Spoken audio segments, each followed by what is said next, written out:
കരുവന്നൂർ സഹകരണ ബാങ്കിൽ തട്ടിപ്പ് നടന്നു എന്നതിൽ തർക്കമില്ലെന്നും സഹകരണ വകുപ്പ് കൈകാര്യം ചെയ്ത തനിക്ക് അത് മനസ്സിലാകുമെന്നും AC മൊയ്തീനും മന്ത്രി P രാജീവിനുമെതിരായ ആരോപണങ്ങളിൽ അന്വേഷണം നടക്കട്ടെ എന്നും CPMന്റെ സീനിയർ നേതാവായ G സുധാകരൻ തുറന്നടിച്ചതോടെ CPM കൂടുതൽ പ്രതിരോധത്തിലാവുന്നു.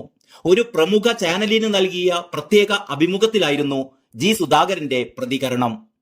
കരുവന്നൂരിൽ ഗുരുതരമായ ക്രമക്കേട് നടന്നിട്ടുള്ളത് വസ്തുതയാണെന്നും ആരാണെന്നും ഏതാണെന്നുമുള്ള രേഖകൾ പക്ഷേ തന്റെ പക്കലില്ലെന്നും സുധാകരൻ പറഞ്ഞു.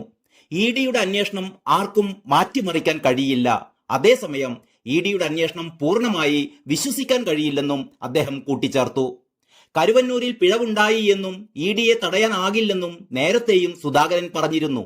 തെറ്റ് ചെയ്യുന്നത് ഏത് കൊലകൊമ്പനായാലും നടപടിയെടുക്കാൻ പാർട്ടി തയ്യാറാവണമെന്നായിരുന്നു അന്ന് G സുധാകരൻ പറഞ്ഞിരുന്നത്. പാർട്ടി അന്വേഷണത്തിൽ പിഴവുണ്ടായി എന്ന് ഏഷ്യാനെറ്റ് ന്യൂസിന്റെ പോയിന്റ് ബ്ലാങ്ക് പരിപാടിയിലായിരുന്നു അന്ന് G സുധാകരന്റെ കുറ്റപ്പെടുത്തൽ. കുറ്റക്കാരെ മുളയിലെ നുള്ളിക്കളയണമായിരുന്നു എന്നും കുറ്റം ചെയ്തത് ആരൊക്കെയെന്ന് പൊതുസമൂഹത്തോട് പറയാൻ പാർട്ടിക്ക് കഴിഞ്ഞില്ലെന്നും അദ്ദേഹം അന്ന് കുറ്റപ്പെടുത്തുകയുണ്ടായി. തെറ്റ് ചെയ്യുന്നത് ഏത് കൊലകൊമ്പനായാലും നടപടിയെടുക്കാൻ പാർട്ടി തയ്യാറാകണം.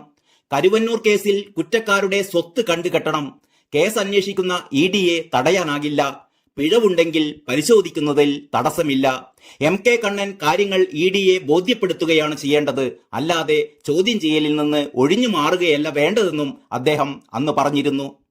കരുവന്നൂർ സഹകരണ ബാങ്ക് തട്ടിപ്പ് കേസിൽ ED മന്ത്രി P രാജീവിനെ കൂടി ആരോപണ മുനമ്പിൽ നിർത്തി ഹൈക്കോടതിയിൽ സത്യവാങ്മൂലം സമർപ്പിച്ചതിന് പിന്നാലെയാണ് സുധാകരന്റെ ഈ പുതിയ തുറന്നുപറച്ചിലെന്നത് ഏറെ ശ്രദ്ധേയമാണ്.